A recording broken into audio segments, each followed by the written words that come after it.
Tu casa, ese lugar donde puedes estar tranquilo y confiado en que todo irá bien. Seguro Sucre, tu lugar seguro. Ya están operativas las rutas de la salud. Son exclusivas para transportar a esos héroes que trabajan en los hospitales y en las cadenas de producción, distribución y comercialización de alimentos. En las rutas de la salud debes usar mascarilla por la seguridad de todos. Los agentes están pilas y te pueden bajar si no las estás usando. Descarga las rutas de la salud en nuestras redes sociales. Y por sobre todo, Guayaco, sé un héroe y quédate en casa. ATM, en coordinación con la Alcaldía.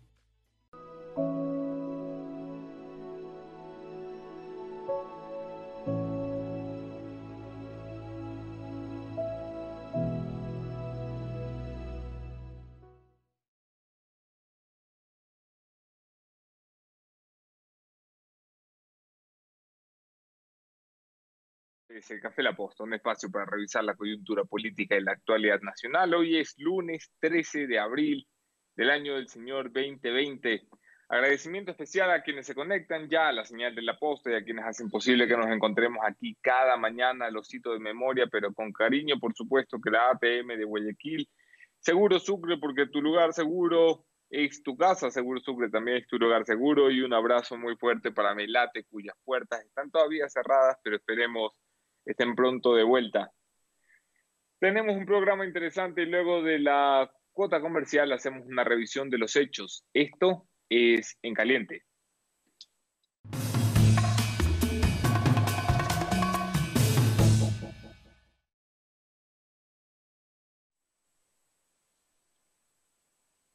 En Caliente, algunas cosas. Los ojos del país están centrados sobre la decisión presidencial en materia económica. El anuncio del presidente de la República el viernes por la tarde-noche despertaba las alarmas y la inquietud de la mayoría de los analistas económicos y de los periodistas que cubrimos los acontecimientos de relevancia nacional.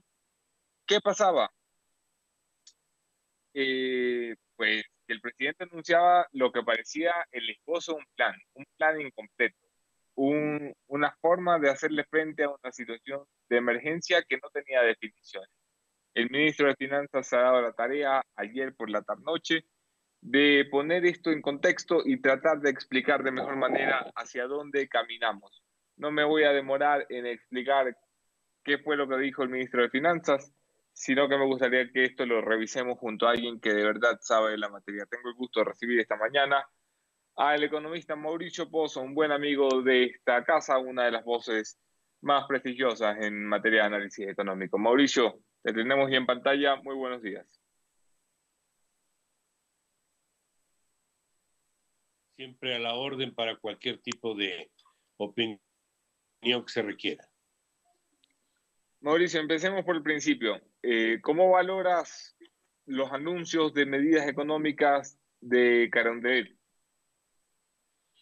Bueno, ¿Cómo los calificarías?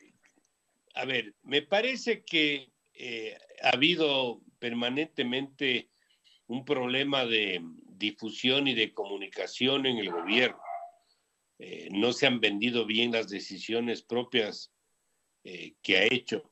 Y lo que se escuchó el viernes fue, creo yo, un anuncio que dejaba muchas interrogantes porque parecía como que no tenían las formas de administrar la crisis, a pesar de que habían hecho anuncios dirigidos a solventar el problema.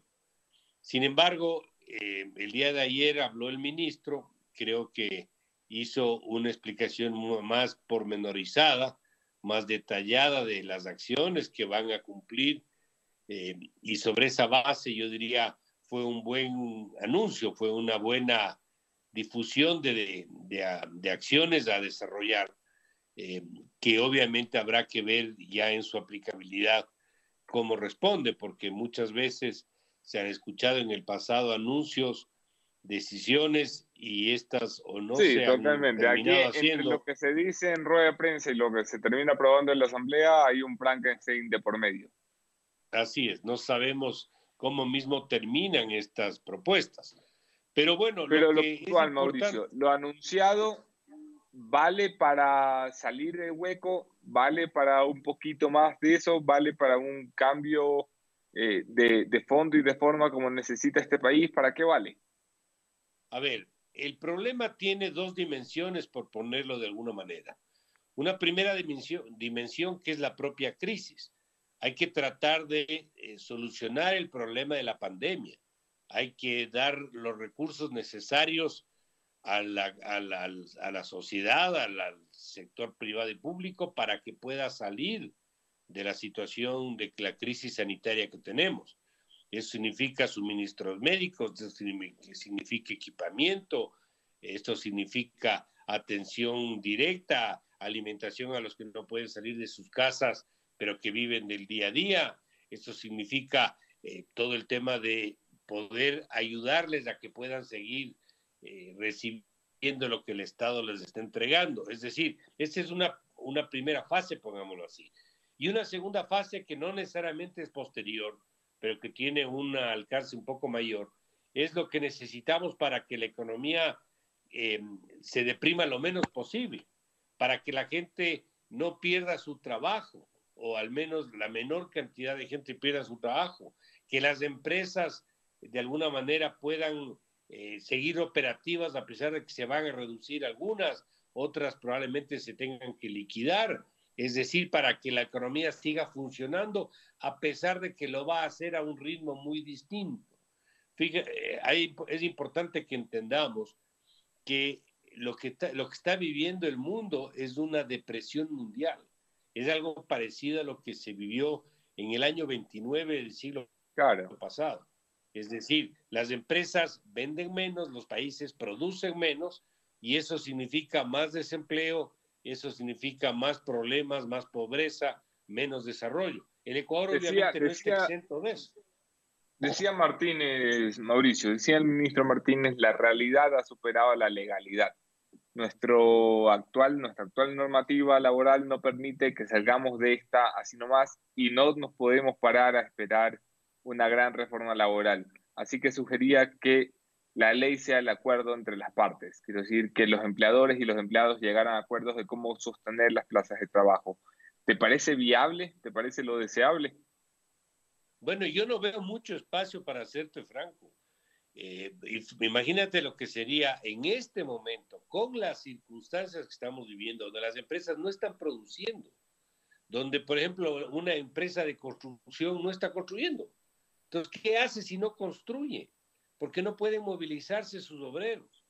Entonces, un poco lo que quiero decir es, si no hay algo que ayude a flexibilizar las relaciones, donde uno pueda con los empleadores y los empleados tener un acuerdo de decir, a ver, no podemos trabajar 8 horas sino 6, y no podemos hacerlo porque simplemente no hay clientes, no hay a quién vender, y yo puedo pagarles por 6 horas aguantando la liquidez que tengo de colchón, llamémoslo así, por un tiempo, pero ustedes tienen que aceptarme.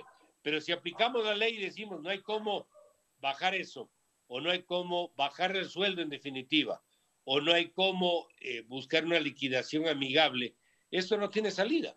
Entonces sí es entendible de que se busque de alguna manera este tipo de convenios que obviamente van a estar en contravía con lo que nos dice el marco legal vigente. Decía Martínez, en este país se dan todos los escenarios para que la crisis sea más grave que en cualquier otro. No tenemos reservas ni ahorros para inyectar dinero a la economía. No podemos acceder a los mercados porque el riesgo país nos está comiendo el coco y el mate. No tenemos acceso ya a más capacidad de deuda mientras no mejoremos nuestros números puertas adentro. ¿Qué se hace en un país como este? O sea, ¿hacia dónde se apunta entonces? Más allá de hacer vaca, Mauricio, que yo entiendo que todos tenemos que hacer un esfuerzo, pero para que me digan vamos a pasar el sombrero no se necesita un ministro de Economía. A ver, aquí tenemos que entender varias cosas. Uno es que el país efectivamente está atravesando una crisis de proporciones. Las estimaciones hablan de una caída del 6 al 7% según algunas fuentes. Hay algunos cálculos un poco más pesimistas que hablan de que podemos caer entre el 10 y el 12. En cualquiera de los casos... Sí, el ministro Martínez se decanta por el 4%, que es bastante. Claro, yo creo que se está quedando corto, pero más allá del número, probablemente esta sea la peor crisis económica de toda la historia económica del Ecuador. Bastante peor que la que se vivió en el 99 con la crisis bancaria. Entonces, obviamente, una crisis de esa magnitud no puede, pues, ser resuelta de la noche a la mañana y sin el concurso de muchos actores.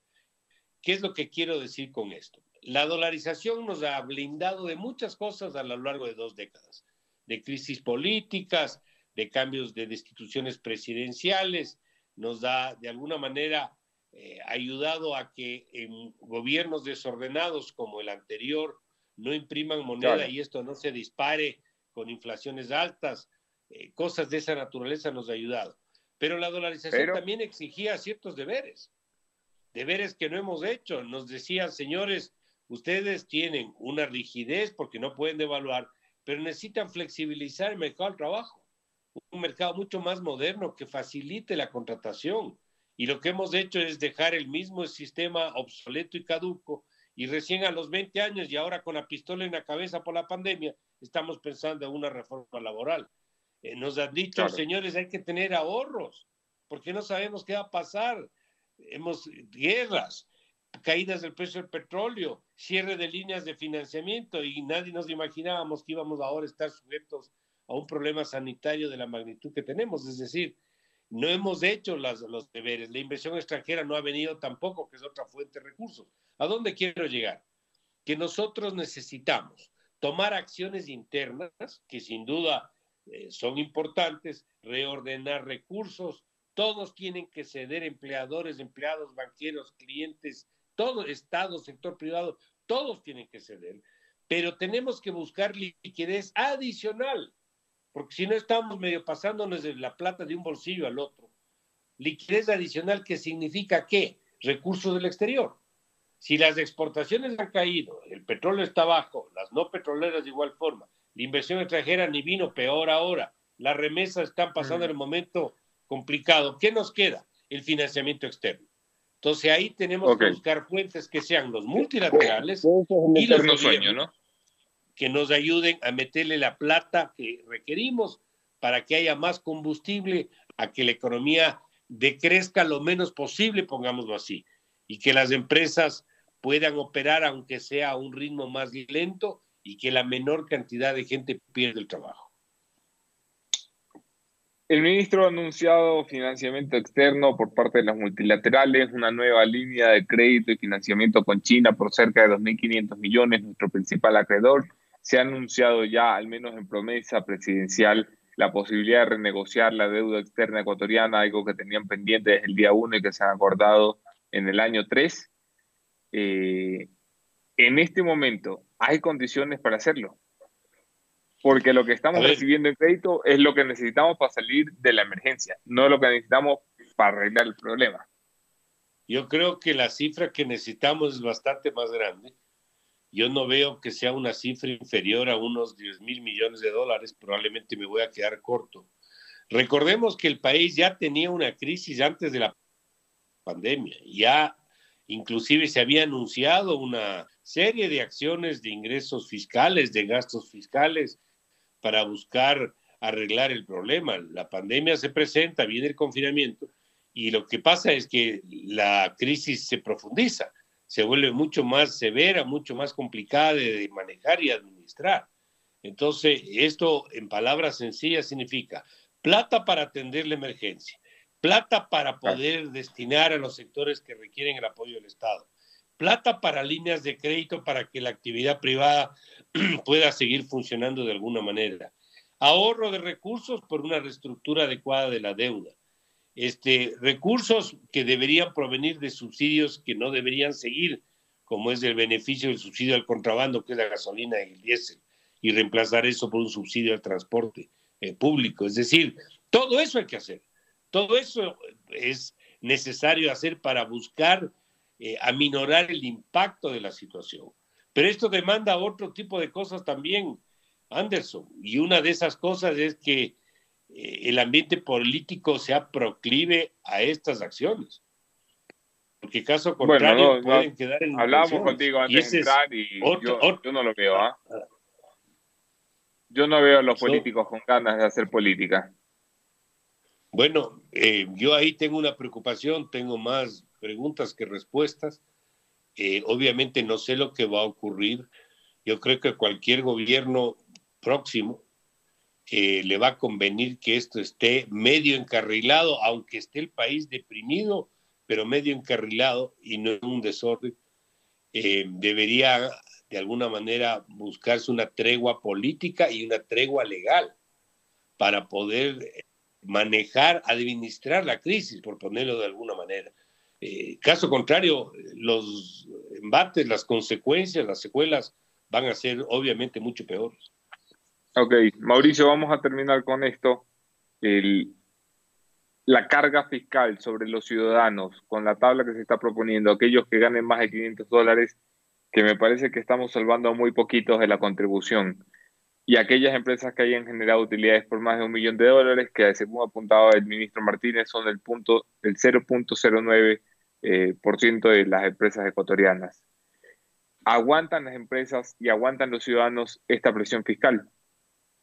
Bueno, el mensaje es desde el punto de vista equitativo, es decir, los que más ganan más aportan, los que menos ganan menos aportan, tanto para las empresas cuanto para las personas. ¿A qué personas? A las que tienen trabajo. Obviamente no se les puede pedir eso a los que no tienen empleo.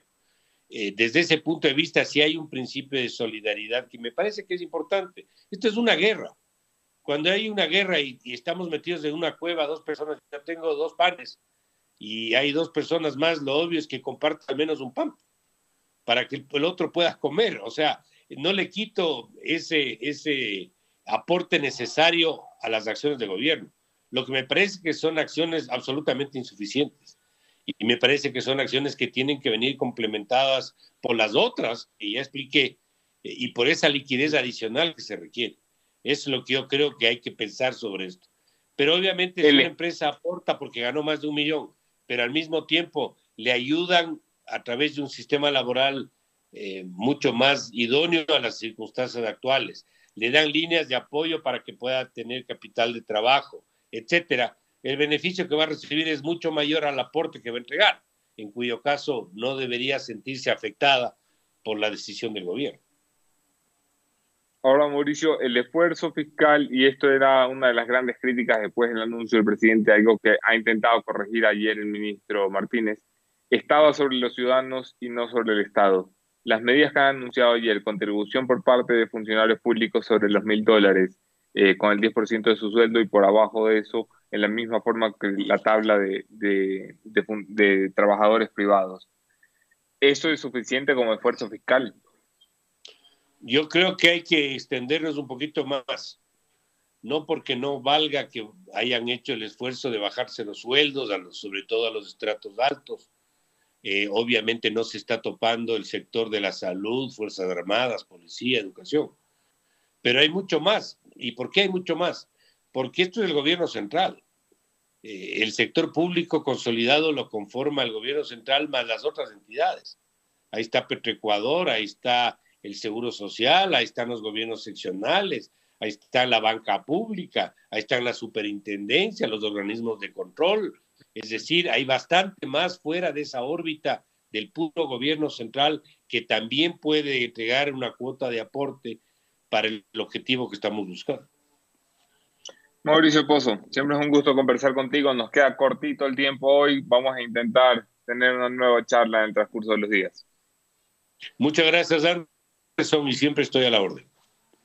Un fuerte abrazo. Escuchamos ustedes al economista Mauricio Pozo, ex candidato a la vicepresidencia de la República, ex ministro de Economía y Finanzas y analista económico.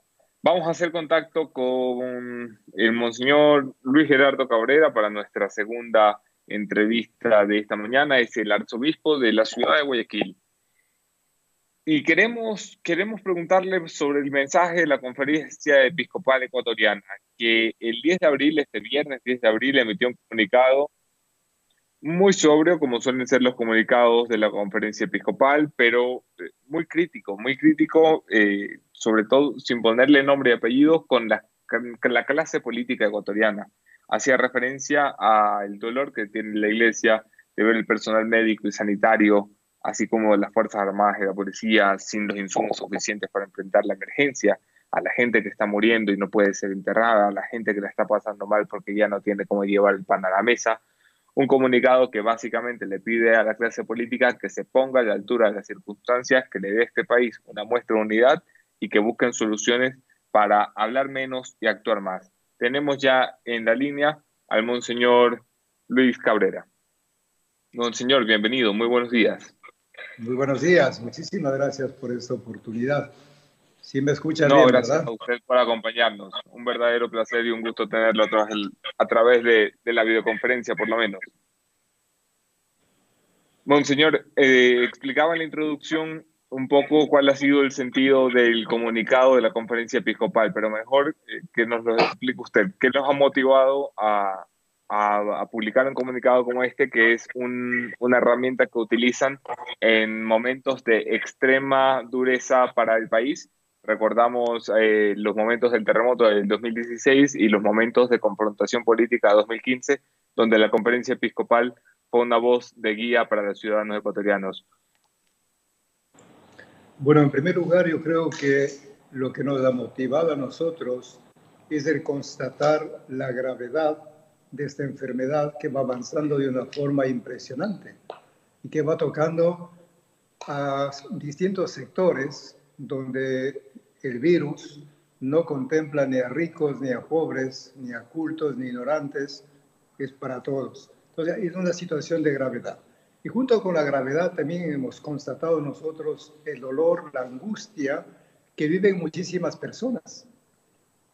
Como muy bien describimos ahí, personas que a lo mejor no tienen los suficientes implementos sanitarios, o personas que pierden a sus familiares y que no tienen una sepultura digna.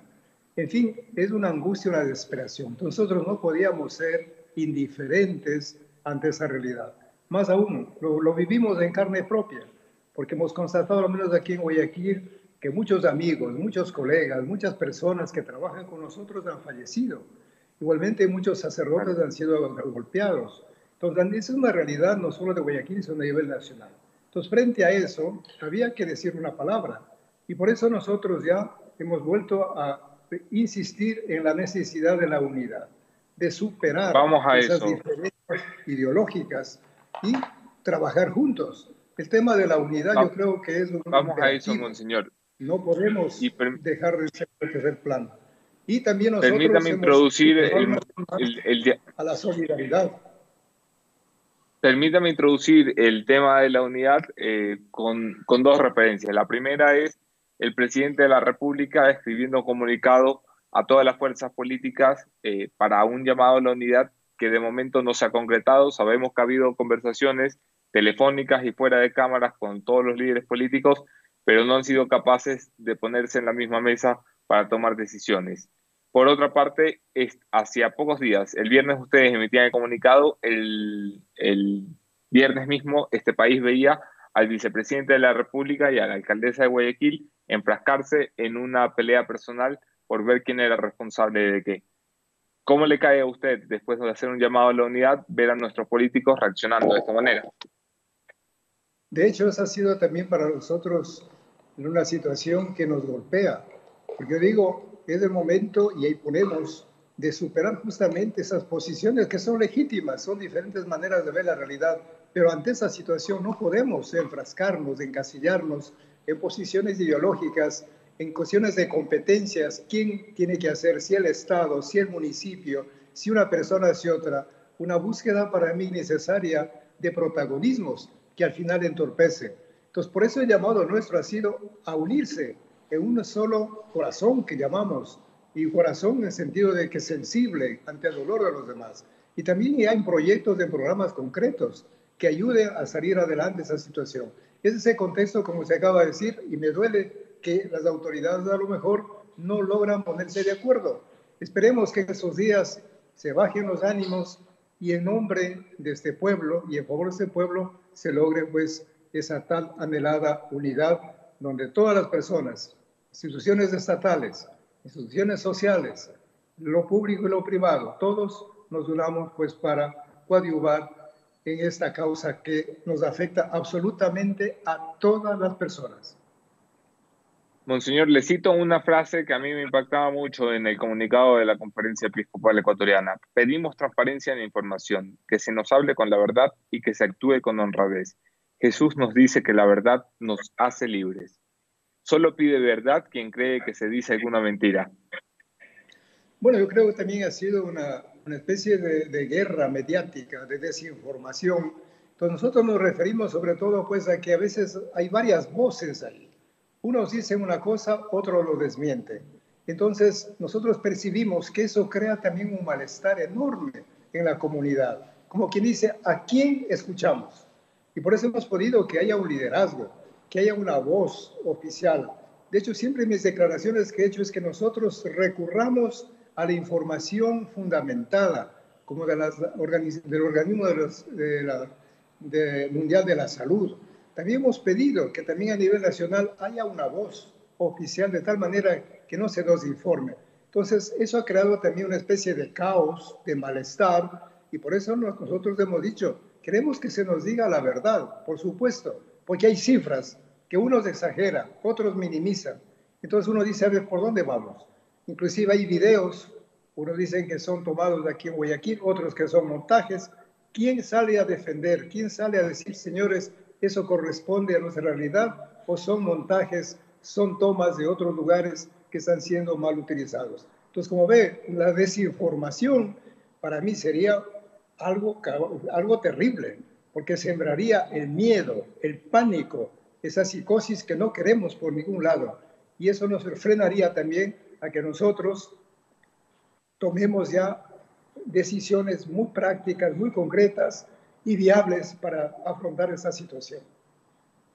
Yo no quiero ponerlo en aprieto, monseñor, pero sí quisiera preguntarle si usted cree que las estadísticas que nos entrega el gobierno nacional o las autoridades, por no ponerle nombre, se compadecen de la realidad de quienes tenemos las raíces en Guayaquil.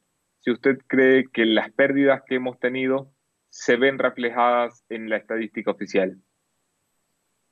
Bueno, hablando de estadística, lógicamente hay que tener presente que hay víctimas ocasionadas por coronavirus, pero también paralelamente hay otras personas que han fallecido por otras enfermedades.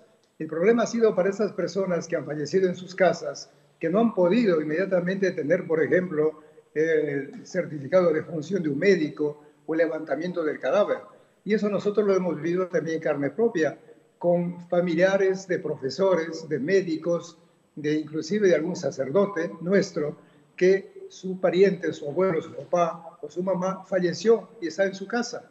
Entonces, lógicamente, de aquí la necesidad de las estadísticas, de tal manera que se nos diga cuántas personas realmente han fallecido como consecuencia del coronavirus y también otras personas por las enfermedades que ya venían pues arrastrando por mucho tiempo.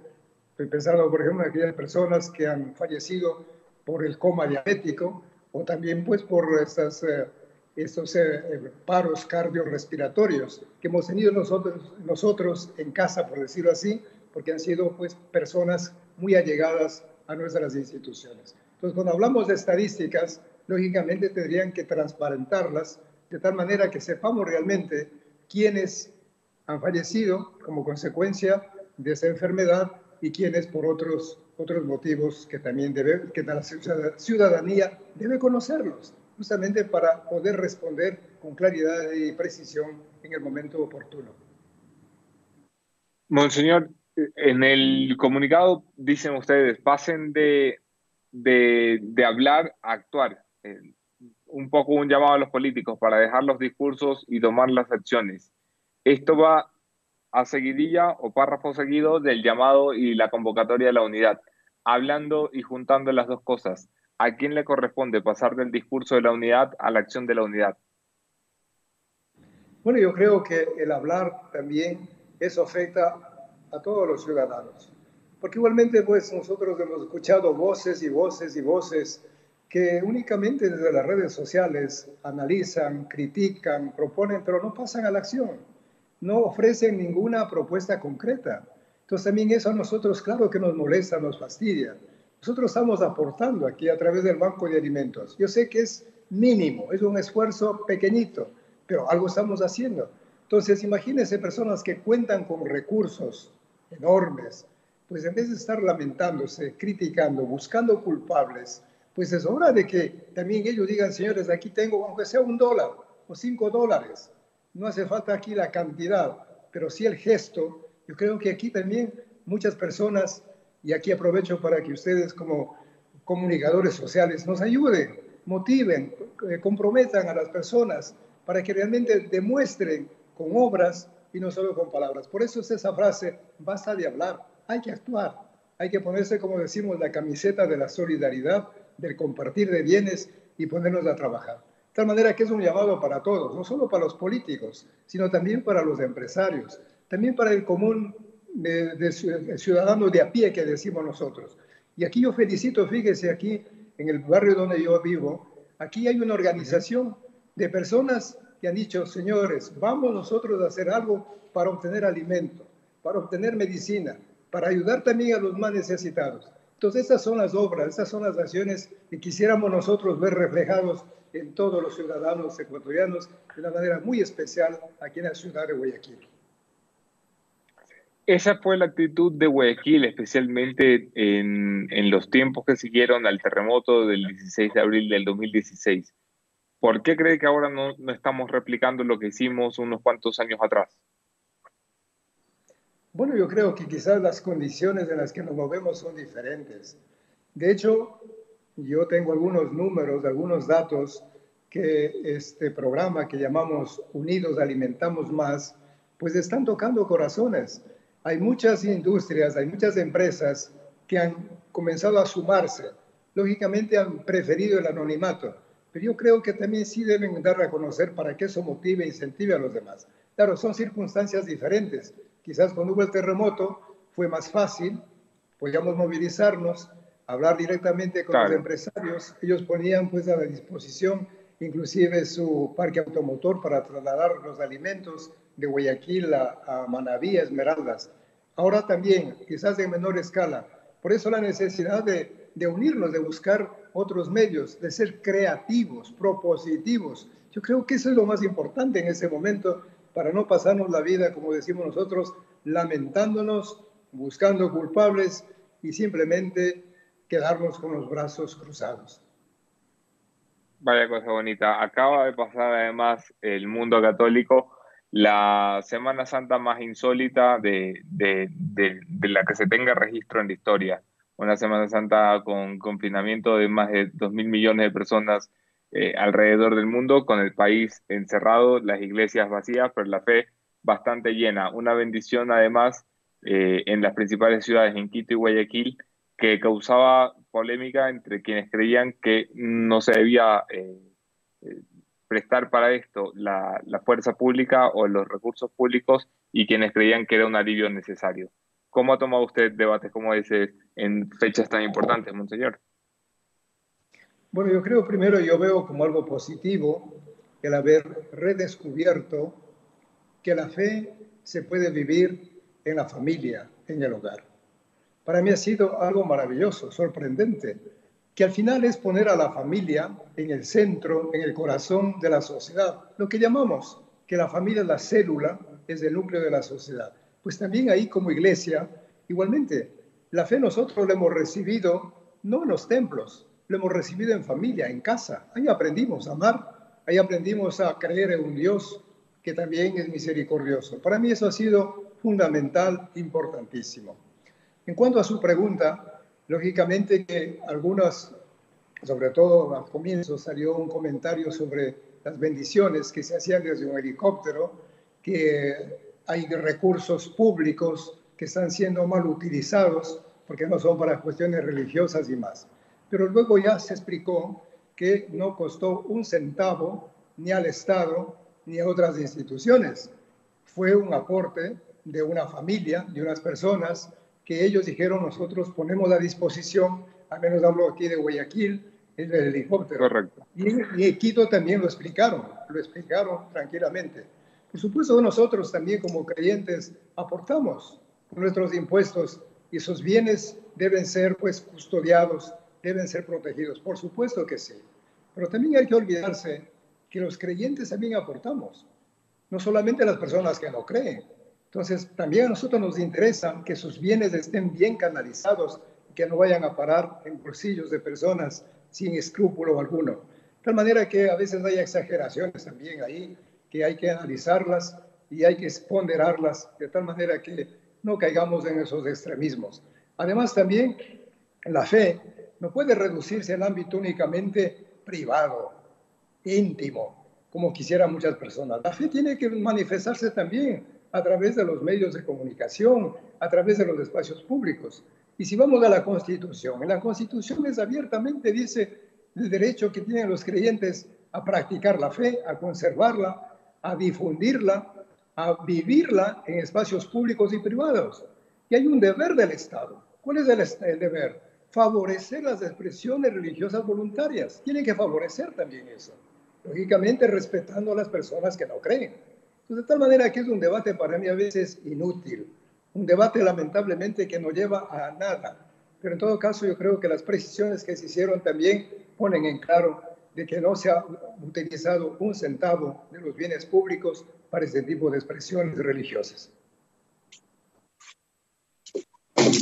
Monseñor, le agradezco muchísimo por la participación en este espacio. Le envío un fuerte abrazo hasta la ciudad de Guayaquil. Espero que esté cuidando y tomando medidas de protección para seguir actuando y colaborando con los ciudadanos, y le doy un espacio para un mensaje final.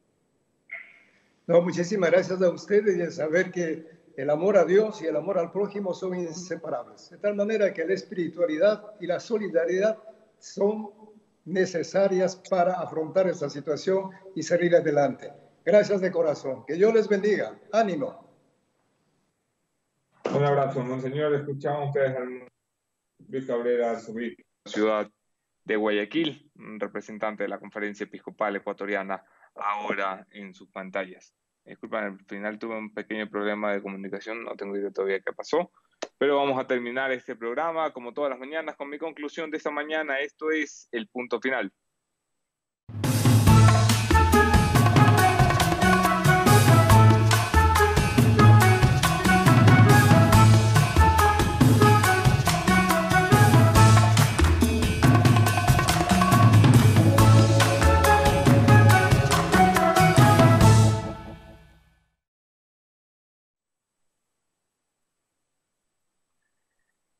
La unidad es importante, pero más importante es ¿para qué queremos la unidad? ¿O qué vamos a lograr con la unidad?